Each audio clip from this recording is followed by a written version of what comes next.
Tapi ketika tiba-tiba perhatian itu, kepedulian itu meredup, Mhm. dia mulai berpikir, "Siapa lagi nih yang harus meninggal supaya aku diperhatiin?" Nah, Jatuh cinta seperti di film-film atau bahkan Sore itu kan kehilangan anggota keluarga yang kemudian berdukanya lama. Kalau ini seperti berkebalikan, mmm, bahwa setiap kehilangan itu bukan setiap kehilangan, beberapa kehilangan itu tidak selamanya membawa duka yang mendalam. hai, Hai, halo, bertemu lagi di Sinemaspektif.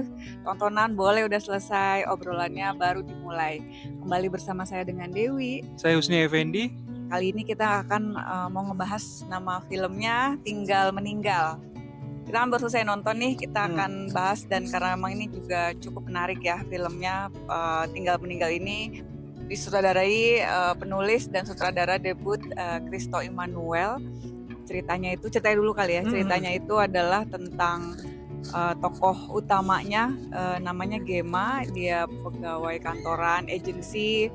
Agak canggung, agak kikuk gitu, Mhm mungkin agak susah bergaul kali ya, nggak begitu punya banyak temen. mhm. Kemudian satu hari, ayahnya meninggal dan kemudian tiba-tiba mendapatkan perhatian, tiba-tiba Mmm, dipeduliin, diperhatiin temen-temennya gitu. mmm, Dan itu adalah perasaan yang kalau buat Gema itu, longing for so long gitu. Dia tuh sebenarnya pengen banget dapat perasaan itu dan mmm, akhirnya ketika dia rasakan dia tuh happy banget. Tapi ketika tiba-tiba perhatian itu, kepedulian itu meredup, mhm, dia mulai berpikir, "Siapa lagi nih yang harus meninggal supaya aku diperhatiin?" Nah, ceritanya dimulai dari situ mmm. dan kebohongan-kebohongan, Gema pun dimulai gitu. Premisnya itu ya ceritanya Ceritanya ya? itu dan Mhm. sebenarnya kalau dariku yang emang salah satu yang bikin menarik tuh emang mungkin treatment yang namanya, breaking the fourth wall gitu, alias si tokoh utama atau aktor ini Ngomong langsung. ngomong ke kamera gitu. Iya, Biasanya kan aktor tuh di-brainwash untuk tidak lihat kamera gitu, iya. tapi ini ngelihat kamera gitu dan sebetulnya ini Seolah-olah penonton dilibatkan di situ iya ya? sebenarnya maksudnya terakhir-terakhir melihat, treatment kayak gini tuh ada di film Aruna dan Lidahnya itu juga yang ketika Dian Sastro kadang-kadang, Oh ngeliatin iya, kamera gitu dan, untuk supaya ngelibatin penonton juga gitu. iya, Tapi memang nggak begitu banyak ada di film Indonesia kelihatannya. iya. Jadi ini memang salah satu treatment yang cukup, menarik, cukup baru gitu Kalau di ya. luar ada Deadpool ya, Ada melakukan itu, Deadpool ada Fight Club kalau nggak salah juga iya, di situ. jadi emang ada beberapa Fleabag juga sudah Mhm, disebut-sebut juga, tapi, kalau di, Tinggal Meninggal ini, itu treatment-nya itu bukan sekedar gimmick sih, bukan sekedar gaya-gayaan atau pengen baru, pengen beda aja, tapi mhm, memang karena memang itu untuk kebutuhan storytelling-nya juga gitu. Karena di mana tokoh Gema ini ingin melibatkan penonton, jadi teman ngobrol, jadi masuk ke dunianya, memahami perspektifnya gitu. bahwa si Gema, dia kan sering ngomong sendiri segala macam. Nah, ngomong sendirinya itu juga salah satunya dengan penonton. Penonton itu kan kayak dianggap internalnya dari si Gema ya nggak sih? Gitu Iya, kan. Dan kalau nyambung di apa, yang tadi kamu omongin itu juga menarik bagaimana ini Imaginary kembali apa ya, kembali memberikan tema yang cukup unik ya, masih sama dengan tema kehilangan ya, kehilangan ya ada penceritaan tentang kehilangan anggota keluarga segala macam, tapi di sini uniknya adalah, kalau kemarin-kemarin kayak apa ya, kayak, jatuh cinta seperti di film-film atau bahkan Sore itu kan kehilangan anggota keluarga yang kemudian berdukanya lama. Kalau ini seperti berkebalikan, mmm. bahwa setiap kehilangan itu bukan setiap kehilangan, beberapa kehilangan itu Nggak apa ya selalu betul, berasosiasi, bersinonim dengan betul, ini ya, tidak rasa. tidak tidak selamanya membawa duka yang mendalam. Itu tergantung dari relasi keluarganya mungkin ya gitu. Kalau yang di sini itu kan si Kalau agak Gema flat, ini bingung kata dia. iya, emang kalau dia kan ada satu scene tuh yang, emang kalau lagi di foto pas pemakaman tuh senyum gak sih? Kayak gitu ya. Iya, Itu saking ada canggung, ada awkward dan canggung terus juga ya dia sebenarnya flat aja gitu, tapi karena teman-temannya menganggap society-nya menganggap mungkin kalau ditinggal ayahnya itu adalah duka yang mendalam, terus mereka melakukan itu dan kayak, "Hah? Gue sebenarnya nggak masalah sih ditinggal bokap, orang gue juga deket-deket amat," gitu ya, kalau versi si Gema, tapi ini malah menyenangkan nih buat gue, gitu. Bahkan selanjutnya ini, spoiler juga bahwa yang apa, yang kemudian di-setting meninggal itu kalau bapaknya memang meninggal, tapi juga kemudian si Gema ini jadi kayak kecanduan gitu ya, karena ditinggal meninggal itu, hal yang dia rindukan sejak dapat perhatian masih itu. betul, bahkan tuh sejak masih kecil dia semacam bikin wishlist Wishlist. gitu ya, untuk dari kecil bahkan bukunya sampai udah yang mencoklat, udah kayak saking lamanya wishlistnya nggak tercentang itu, nggak ter-approve itu, dan dia melakukan itu sedikit demi sedikit, kurang lebih gitu sih Iya, gambarannya. makanya dari semua tadi kan, cerita itu dibangun dengan kebohongan-kebohongan Gemma gitu kan, habis ayahnya terus siapa lagi, dia diada-adain supaya siapa yang meninggal supaya aku tetap mendapat perhatian. Tapi emang kompleksnya itu kita nggak jadi tiba-tiba marah atau benci sama Gemma gitu karena apa yang dia lakukan gitu, karena Betul. kita akhirnya menjadi maksudnya mengerti juga gitu ya apa yang Gemma, lakukan, rasakan karena memang kita melihat latar belakangnya, keluarganya, parenting ayah ibunya gitu. Iya. Ketika ketidakhadirannya itu juga membuat kekosongan dari sisi Gemma sampai tadi udah disebutkan, sampai juga dia punya wishlist yang sebetulnya biasanya kalau orang umumnya kan isinya wishlist tuh mau barang apa, mau liburan apa, tapi ini isi wishlist tuh agak sedih Ingin ya, dipeluk ingin teman. dipeluk gitu. Sebenarnya dipeluk orang tua Iya. tapi karena nggak Iya. hadir jadi diganti teman gitu. Makanya dia akhirnya ketika itu datang dari teman-temannya dia digambarkan Kristo juga cukup menarik, ada mouth in the stomach gitu loh yang jadi Iya. digambarkan ilustrasi seperti itu dan tuh menarik banget gitu. Jadi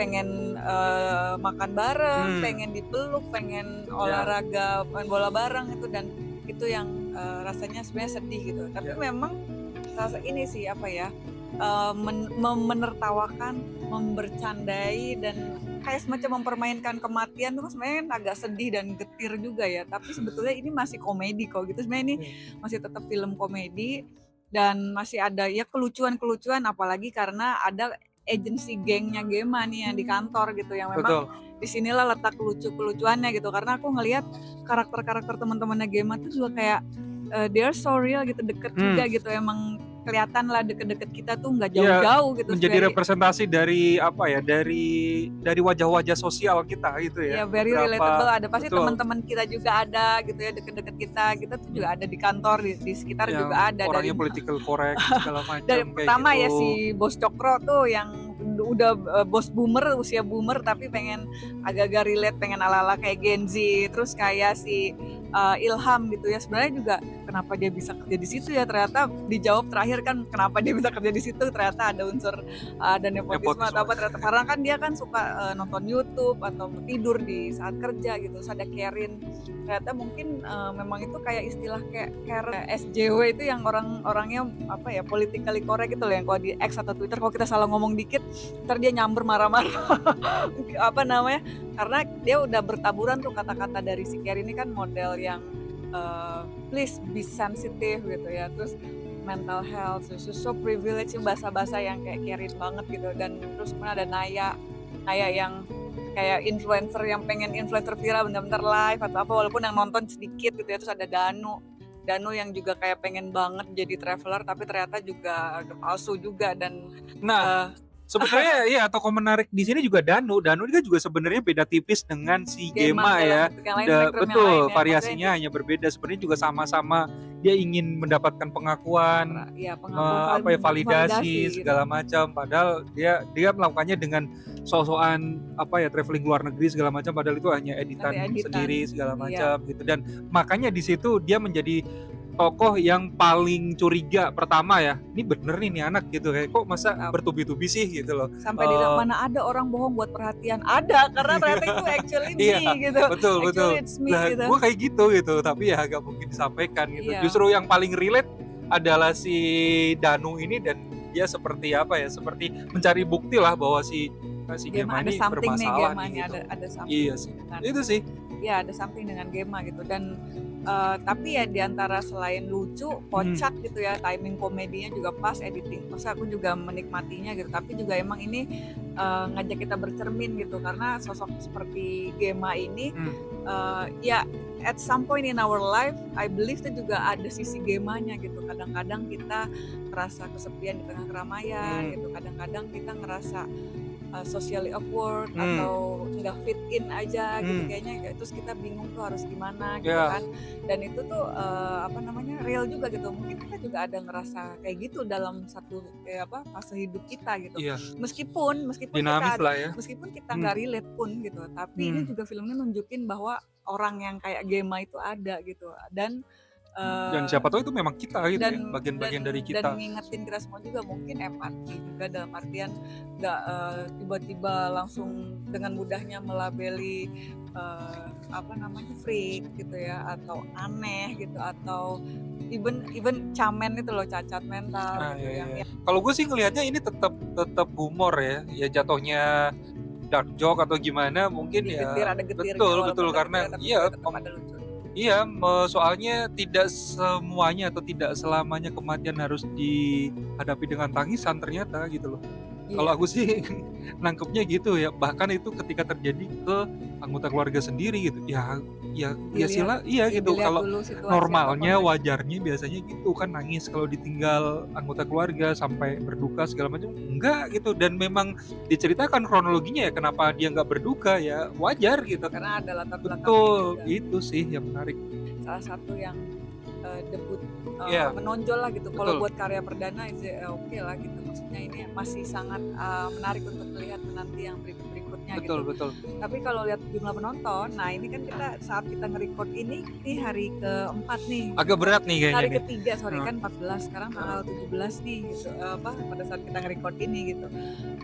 Belum tahu kayak Iya. gimana tapi so far kayak 50 ribuan, nggak sampai 60 ribu untuk, sudah 3 hari ya. Banyak Ya film-film lain yang karena ini banyak juga banget soalnya, lah iya, lagi berat juga saingan-saingannya sih kayaknya. bertarungnya lagi berat Mhm, banget juga, tapi mhm. ya who knows tetap ada ruang nih buat cerita kayak gini. Dan kalau Imaginary sendiri sebagai, PH kan udah merasakan beberapa hal ya, maksudnya waktu production bareng Yandi yang Jatuh Cinta Seperti Film-Film, bahkan film terbaik tuh. Kalau agak lain film terlaris, tapi juga ada beberapa film yang agak, mungkin agak rendah juga jumlah penontonnya, tapi Ya kita lihat aja ya, kita lihat ya semoga berapa, stabil lah ya gitu seenggaknya. kalau sejuta juga udah bagus banget, 500-600 ribu juga. Ya semoga balik modal aja minimal lah gitu, Setidaknya makanya dari mana, minimalnya ya. amin amin semoga Ya balik pada modal. nonton ya. Ya makanya kita sih support sih film Mhm, ini, mudah-mudahan bisa, diterima dan juga nambah warna juga nih buat perfilman Indonesia sekarang. oke, Sampai ketemu lagi di Sinemaspektif berikutnya, bye. dah.